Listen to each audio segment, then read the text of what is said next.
பார்த்தானா இல்லை பார்த்தும் பார்க்காத மாதிரி இருக்கானா தெரியலையே. பார்த்துருக்க மாட்டேன். இல்லைன்னா நான் வந்தோடனே பேசாமல் இருக்க மாட்டேன்ல. விக்ரம். ஆ சொல்லுங்க சொல்லுங்க கயல். கூப்பிட்டுட்டு பேசாமலே நிற்கிறீங்க. என்ன விஷயம்? என்னைய பார்க்குறதுக்கெலாம் வந்திருக்கீங்க, அதிசயமாக இருக்கு. இல்லை விக்ரம், உங்களுக்கு தேங்க்ஸ் சொல்லிட்டு போகலான்னு வந்தேன். நான் பேசுனதெல்லாம் மனசில் வச்சுக்காம எனக்காக ரொம்ப ஹெல்ப் பண்ணியிருக்கீங்க.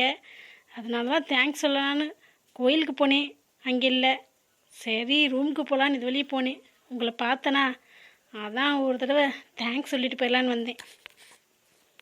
ஓ அப்படியா, சரிங்க, பரவாயில்ல, இருக்கட்டும். இதில் என்ன இருக்கு? என்ன இவன் சரிங்கன்னு ஒரே வார்த்தையில் முடிச்சுக்கிட்டேன். எதுக்கு தேங்க்ஸ், ஏன், எப்படி, என்ன ஏதுன்னு 1008 கேள்வி கேட்பேன். என்கிட்ட ஏதாச்சும் பேசுவேன்.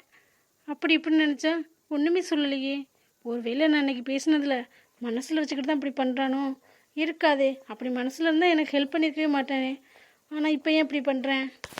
என்ன கயல், என்ன நின்றுட்டே இருக்கீங்க? சாரி சொல்ல வந்தோம் சொன்னீங்க, அதான் சொல்லிட்டீங்கல்ல, அப்புறம் கிளம்ப வேண்டியதானே. ஏன் இங்கே எதுவும் வேலை இருக்கா? இல்லை விக்ரம், அதெல்லாம் ஒன்றும் இல்லை. ஆமாம், எனக்கு எப்படி பிரச்சனை இருக்குன்னு உங்களுக்கு தெரியும்? அதெல்லாம் தெரியுங்க. உங்கள் பின்னாடியே ஒரு வாரமாக சுற்றிட்டு இருந்தல, அப்போ தான் பார்த்தேன். அவனும் உங்கள் பின்னாடியே சுற்றிக்கிட்டு உங்களை டிஸ்டர்ப் பண்ணிக்கிட்டு இருக்காத. அதை விட நீங்கள் வேலையை விட்டு நின்னீங்கன்னு கேள்விப்பட்டேன். அதனால தான் 2 சாத்தினேன். அதெல்லாம் ஒன்றும் பிரச்சனை இல்லை. இனிமேல் உங்கள் பின்னாடி வரமாட்டேன். நீங்கள் ஒன்றும் ஃபீல் பண்ணாதீங்க. ஓ, ரொம்ப தேங்க்ஸ் விக்ரம். நீங்கள் நான் பேசினது எதையும் மனசில் வச்சுக்காம எனக்காக ஹெல்ப் பண்ணியிருக்கீங்க. எப்படி நன்றி சொல்கிறதுனே தெரியல. ஒரு டீ சாப்பிட்லாமா? அச்சோ இல்லை கயல், என்னால் முடியாது. ஆல்ரெடி நீ டீ குடிச்சிட்டேன். எனக்கு முக்கியமான வேலையும் இருக்குது. நான் கிளம்புறேன். வேறு எதுவும் பேசுறதுக்கு இல்லை இல்லை? சரியான திமிரு பிடிச்சவனாக இருக்கேன். இவன் வந்து பேசும்போது நம்ம பேசலை, நம்ம திட்டோம்னு பதிலுக்கு பண்ணுறானப்ப நான் வலிக்கு வந்து பேசுகிறேன். ஏன் என் கூட ஒரு டீ குடித்தா என்ன குறைஞ்சா போயிடுவேன்?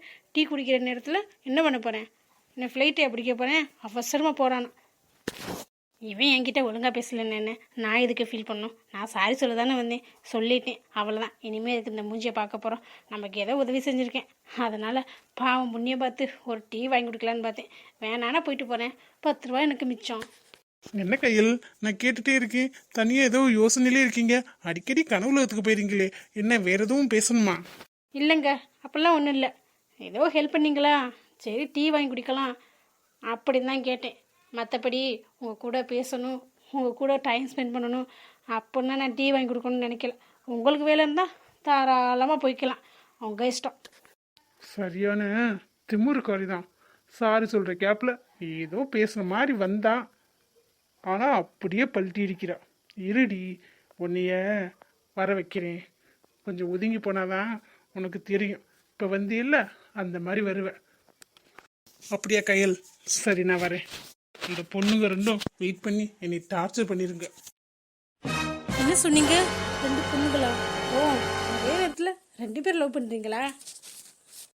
ஆமாங்க, அவளுக்கு 2 பேரையும் லவ் பண்ணிட்டு நான் படுற பாடு இருக்கே. எங்க 2 பேரும் லவ் பண்ணுறதே தப்பு, அதை வேற 2 பேரும் லவ் பண்ணுறோன்னு தைரியமாக என்கிட்டே சொல்கிறீங்க. அது பத்தாதுன்னு ஏன் பின்னாடி வேற சுற்றுனீங்க? உங்களுக்கெல்லாம் வெக்கம், மானம், சூடு, சொரணை எதுவுமே இல்லையா? ஹலோ, நீங்கள் என்ன நினச்சிக்கிட்டு இருக்கீங்க? லவ்னா அந்த லவ் மட்டும்தானா? மற்றவங்க மேலே இருக்க பாசம்னா என்னன்னு சொல்கிறது? அவங்க 2 பேரும் என்னோட திக் ஃப்ரெண்டு. அவங்க மேலே அவ்வளோ பாசம் வச்சுருக்கேன். அதனால தான் நான் அப்படி சொன்னேன். ஓ அப்படியா, சரி சரி. ஏன் எதுவும் பயந்துட்டீங்களா? நானே வாயை கொடுத்து மாட்டிப்பேன் போலையே. இல்லையே, அப்போல்லாம் ஒன்றும் இல்லையே. நான் எதுக்கு பயப்படணும்? நீங்கள் யாரையோ லவ் பண்ணுங்க, எத்தனை பேரையோ லவ் பண்ணுங்க, எத்தனை பேரையோ கல்யாணம் பண்ணுங்க, எத்தனை பிள்ளை வேணாலும் பெற்றுக்குங்க. நான் எதுக்கு சாக்காக போகிறேன்? சொன்னீங்களா, அதனால கேட்டேன். சரிங்க, அதான் டீ குடிக்கலன்னு சொல்லிட்டீங்க, நான் வரேன். சரிங்க, கிளம்புங்க. புசுக்குன்னு கிளம்புங்கன்னு சொல்லிட்டேன். என் மனசில் என்ன தான் நினச்சிக்கிட்டு இருக்கான்னு தெரியல. நானும் வந்து வலிக்கு பேசினேன்ல, அதனால இவனுக்கு கொழுப்பு ஏறி போச்சு. பின்னாலே சுற்றிக்கிட்டு இருந்தேன்ல, அப்படியே சுற்றுலான்னு விட்டுருக்கணும். இந்த அவள் பேச்சை கேட்டு தேங்க்ஸ் சொல்ல வந்தேன் பாரு, என்னைய சொல்லணும். அடியே, எங்கடி உங்கள் அக்கா? மற்ற நேரம்லாம் நல்லா சண்டை போட்டுக்கிட்டு ஆடுறிய. வேலை பார்க்குறதுக்கு சண்டை போடுறது, திங்கிறதுக்கு கூட சண்டை போடுறிய அடித்து பிடிச்சிக்கிட்டு. ஆனால் இந்த மாதிரி களவாணித்தனம் பண்ணுறதுல மட்டும் 2 பேரும் ஒன்று சேர்ந்துறீங்க, எப்படின்னே தெரியல. அதெல்லாம் அப்படிதாம்மா. இப்போ அக்காவுக்கு ஹெல்ப் பண்ணாதானே நாளைக்கு அவ எனக்கு ஹெல்ப் பண்ணுவா. எப்படியோ நீ போறதுக்கு ஓகே சொல்லிட்டில்ல, அப்புறம் என்ன மறுபடியும் முதல்ல இருந்து ஆரம்பிக்கிறேன். அம்மா திவ்யா எங்க கமலி ஆளை காணோம், கிளம்பிட்டாலா இல்லையா? இன்னம்மா மேக்கப் பண்ணிக்கிட்டு இருக்கா? வாடா நல்லவனே, வாழை சுருட்டிக்கிட்டு இங்கே இருக்க மாட்டீங்களாடா? இங்கேருந்து அவ்வளோ தூரம் கல்யாணத்துக்கு போகணுமா? பக்கத்துலலாம் கல்யாணம் இருந்தால் போகலாம், அவ்வளோ தூரம்லாம் என்னென்னு போகிறது? அடங்கவே மாட்டியே. நீ போகிறங்கிற தைரியத்தில் தான் அவளை அனுப்பிச்சி வைக்கிறேன். பார்த்து பத்திரமா கூட்டிகிட்டு வரணும், சரியா? என்னம்மா அப்படி சொல்லிவிட்டீங்க? நான் இருக்கல்ல, நான் இருக்கும்போது அவள் ஏதாச்சும் வாழை ஆட்டுவாளா? வாழை ஒட்ட நறுக்கிட மாட்டேன். நறுக்குவேன். நீனு சேர்ந்து தானே கூட வாலாட்டுவ. உங்கள் உன்னைய பற்றி எனக்கு தெரியாது. 3 பேரும் சுத்த வலுவட்டீங்க. எங்கே அந்த பிரியாவை காணோம்? என்னம்மா பொசுக்குன்னு இப்படி சொல்லிவிட்டீங்க? பிரியா அப்படியே வரேன்னு சொன்னான். சரி நான் தான் கமலியை கூட்டிகிட்டு போகலாமேன்னு வந்தேன்.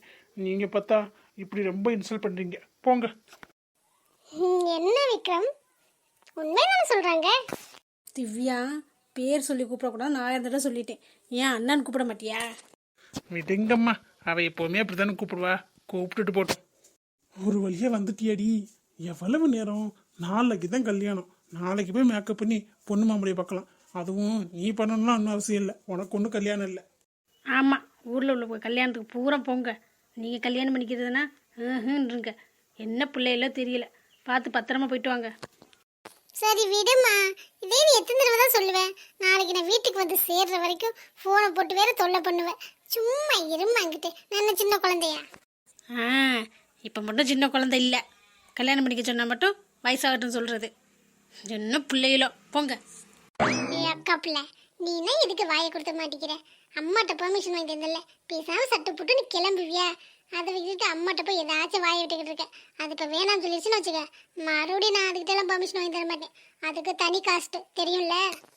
என்னடி வீட்டில் கூட பிறந்தவங்கிட்டே இப்படி கொள்ளையடிக்க பார்க்குற? ஏன்டி நீ வேற? பின்ன உனக்கு பாவம் புண்ணியம் பார்த்து உதவி பண்ணா நீ அதை கெடுத்து விட்டுற போலையே. நீ என்ன சும்மா பண்ண? காசு வாங்கிட்டு தானே பண்ண. சும்மா பண்ண மாதிரி சொல்கிற உதவின்னு காசை வாங்கிட்டு தான் பண்ணியிருக்கேன். ஓ அப்படியா? சரி, உன் காசை நீ திருப்பி வாங்கிக்க. நான் அம்மா கிட்ட பேசி எப்படி உன்னை போக விடாம பண்றேன்னு பாக்குறியா? என்ன முறப்பு? நான் உண்மைதான் சொல்றேன். காசு கொடுத்தா யாருமே ஹெல்ப் பண்ணுவாங்களா? அதுக்கு ஒரு மனசு வேணும். அது என்கிட்ட தான் இருக்கு.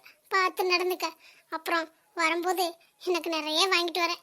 இல்லைன்னு வச்சுக்கவே, அடுத்த தடவை உனக்கு எதுவும் செய்ய மாட்டேன். அதையும் பார்த்துக்க. எல்லாம் என் நேரண்டி. போயிட்டு வந்து உன்னை வச்சுக்கிறேன். நீ மாட்டுவில்ல, அப்ப இருக்குடி உனக்கு. ஏண்டி எப்போ பார்த்தாலும் சண்டை போட்டுக்கிட்டே இருக்கீங்களா? எங்கேயாச்சும் கிளம்பு போது கூட வந்து போட்டுக்கலாம் உங்கள் சண்டையை. கிளம்புங்க. விக்ரம், எங்க பிரியாவை கூட்டிட்டு வரலையா? அவள் அப்படியே வரேன்னு சொல்லிட்டா. அவளை பற்றி தெரியாதா? வீட்டு வேலையெல்லாம் வாங்கிட்டு தான் உங்கள் சித்தி அனுப்புவாங்க. லேட்டாக தான் வருவா. சரி உன்னை கூட்டிகிட்டு போயிடலாம், அவள் வந்துருவான்னு தான் வந்தேன். அந்த பொண்ணு அவங்க சித்தி பாடாதான் பாடுபடுத்துது. அவளுக்கு ஒரு நல்ல வாழ்க்கை அமைஞ்சிருச்சுன்னா ரொம்ப நல்லா இருக்கும். அதெல்லாம் நல்லா இருப்பா. சரி நாங்க வரோம்மா. திவ்யா வரோம். சரிம்மா வரோம். திவ்யா வாழு, வரேன். சரிங்க, பார்த்து போயிட்டு வாங்க. ஏய், ஒழுங்கு முடியாது. அவளுக்கு 2 பேரையும் ஒழுங்காக கூட்டிகிட்டு போயிட்டு கொண்டு வர, சரியா? நான் இருக்கேன்லம்மா. நான் இருக்கும்போது என்ன கவலை? நீ இருக்கிறதானடா எனக்கு கவலையாக இருக்கு. சரிம்மா, நாங்கள் வரோம். நாங்கள் இருந்தால் இன்சல்ட் பண்ணிக்கிட்டே இருப்பீங்க. சஞ்சய். சொல்லுங்கம்மா. இல்லப்பா, அவசரமா கிளம்பிட்டு இருக்க மாதிரி இருக்கு. நான் அவசரமாக கிளம்பிக்கிட்டு இருக்கேன் தான் தெரியுது இல்லை? அப்புறம் ஏதோ பேச வரீங்க. சரி சொல்லுங்க, என்ன விஷயம்? இல்லப்பா, நீ அவசரமா கிளம்புற. நைட் பேசிக்கலாம். இப்போ சொல்ல போறீங்களா இல்லையா? நைட்டு வர்றதுக்கு லேட் ஆகும். முக்கியமான மீட்டிங் இருக்குது, அதெல்லாம் முடிச்சுட்டு கொஞ்சம் வேலை இருக்குது. நான் லேட்டாக தான் வருவேன். இல்லப்பா, ஊர்ல நம்ம சொந்தக்காரங்க கல்யாணம் வருது, அதுக்கு போகணும். போகிறதுனா போங்க. இதெல்லாம் என்கிட்ட கேட்டுட்டு இருப்பீங்களா? என்ன நைட்டு நீங்கள் இருக்க மாட்டீங்களா? சாப்பாடு நான் பார்த்துக்கிறேன். அது இல்லப்பா, நீனு வந்தீன்னா. என்னது நானா? அம்மா, எனக்கு 1008 வேலை இருக்குது. சும்மா உங்கள் கூட கல்யாணத்துக்கு வர்றது, அங்கே வர்றது, இங்கே வர்றது, அதெல்லாம் எனக்கு சுத்தமாக பிடிக்கவும் பிடிக்காது. எனக்கு நேரமும் இல்லை. அதான் அந்த கௌதம் இருப்பானே, இங்கே எங்கேயும் கூப்பிட்டாலும் வருவானே, அவனை கூட்டிகிட்டு போக வேண்டியதானே? இல்லப்பா, அவன் பசங்களோட ட்ரிப்பு போகிறோம்னு நேற்றே கிளம்பிட்டான்பா. இல்லைன்னா எதுக்கு உன்னை கூப்பிட போகிறேன்? அப்பாவை கூப்பிட்டா அவர் சும்மாவே கல்யாணம் காட்சினா எதுக்குமே வரமாட்டாரு. அம்மாக்கு தனியாக ஒத்தையில் போக தெரியாதுப்பா. கூட வந்தீங்கன்னா நல்லா இருக்குன்னு பார்த்தேன். போனோடனே வந்துடலாம். ஸோ இன்னைக்கெல்லாம் என்னால் சுத்தமாக முடியாதுமா. 1008 கமிட்மெண்ட் இருக்கு. திடீர்னு வந்து நின்னது நிற்க சொல்றீங்க. இல்லப்பா, காலையில விடிய காலம் கிளம்புனா கூட போயிடலாம்ப்பா. முடிவு பண்ணிட்டு வந்ததே சொல்றீங்க. உங்களை திட்டவும் மனசு வர மாட்டேங்குது. என்னத்த சொல்ல, நீங்க பேச வரவும் கல்யாணத்தை பத்தி தான் பேசுறீங்களோன்னு நினைச்சிட்டேன். நல்ல வேளை அதை பேசாம இருந்தீங்களே, அது வரைக்கும் சந்தோஷம் தான். சரி, காலையில தானே போலாம். சீக்கிரம் எழுந்துச்சு கிளம்பிருங்க. சரிப்பா, நீ வரேன்னு சொல்லிட்டல, அதுவே போதும். காலைல விடிய காலம் போயிட்டு கல்யாணத்தை பார்த்துட்டு உடனே கிளம்பி வந்துடலாம். வந்துதான் ஆகணும், வேற வழி இல்லை. சரிப்பா, நீ வரேன்னு சொன்னில்ல, அதுவே போதும். நம்ம கல்யாணத்தை பார்த்துட்டு வந்துடலாம். ஓ, 2 பேரும் காலையில கல்யாணத்துக்கு போறீங்களா? நம்மளும் எப்படியாச்சும் கூட போயிடணுமே. ஏதாச்சும் ஒன்று பண்ணி சஞ்சய் கல்யாணம் பண்ணியே ஆகணும். இதுதான் நல்ல சான்ஸ். கம்பெனிக்கு போனாலும் பார்க்க முடியல, எரிஞ்சு விழுகிறேன். கல்யாணத்தில் கேஷுவலாக நிம்மதியாக இருப்பேன். அதான் நமக்கு தக்க சமயம். ஏதாச்சும் ஒன்று பண்ணி சஞ்சயை கல்யாணம் பண்ணுறதுக்கு ஒரு வாய்ப்பை உருவாக்கியே ஆகணும். இந்த கல்யாணத்துக்கு எப்படியாச்சும் போயிடணும். ஏதாச்சும் ஒன்று சொல்லி போயிடலாம். நமக்கு தான் இருக்கவே இருக்காரே மாமா. இந்த அத்தை எனக்கு தெரியாம ஒளிஞ்சு அவன் மையனை பார்க்க வரும்போதே தெரியும் ஏதாச்சும் ஒன்று பண்ணுவாங்கன்னு. நான் வந்தா என்ன பண்ண போறேன்? ஓ பிள்ளைய கடிச்சா திங்க போறேன். இருங்கத்த, கல்யாணம் முடியட்டும், அதுக்கப்புறம் இருக்கு. உங்களை என்ன பாடுபடுத்துறேன்னு பாருங்க. நான் அந்த வீட்டு மருமகளை வர்றது உங்களுக்கு சுத்தமா பிடிக்கல இல்ல. என் மேல உங்களுக்கு அப்படி என்னன்னு தெரியல. இருங்க, கல்யாணம் முடிஞ்சோடனே உங்களை கொண்டு எங்கேயாச்சும் தள்ளி விட்டுறேன். மாமா மட்டும் வச்சு சரி வந்தா பார்ப்பேன், இல்லைன்னா அவரையும் தள்ளி விட வேண்டியதான். முதல்ல மாமா கிட்ட போய் பெர்மிஷன் கேட்போம், இல்லைன்னா நம்மளை கழட்டி விட்டு போயிடுவாங்க. அதுவும் இந்த சஞ்சய் கூட கொஞ்சம் இறக்கப்பட்டு கூட்டிட்டு போவேன். ஆனால் இந்த அத்தை இருக்காங்களே, அவங்க சரியான ஆள், நெருங்க கூட விட மாட்டாங்க. நம்ம எப்படியாச்சும் மாமா கிட்ட சொன்னா போதும், எல்லாம் தானே நடந்துடும். எனக்கு தெரியாம எங்கேயும் போறீங்களா?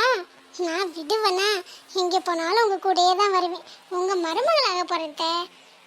சும்மா விடுவேனா? நாளையிலேருந்து என் வேலையை ஆரம்பிச்சிட வேண்டியதான். சஞ்சய் எப்படியும் எனக்கு தான், அதை யாராலையும் மாற்ற முடியாது. ஏன் அந்த கடவுளே நினைச்சாலும் அதை மாற்ற முடியாது. நாளைக்கு அவங்களுக்கு மட்டும் கல்யாணம் இல்லை, நமக்கும் நடக்கிறதுக்கு ஒரு வாய்ப்பு உருவாக்காம நான் விட மாட்டேன்.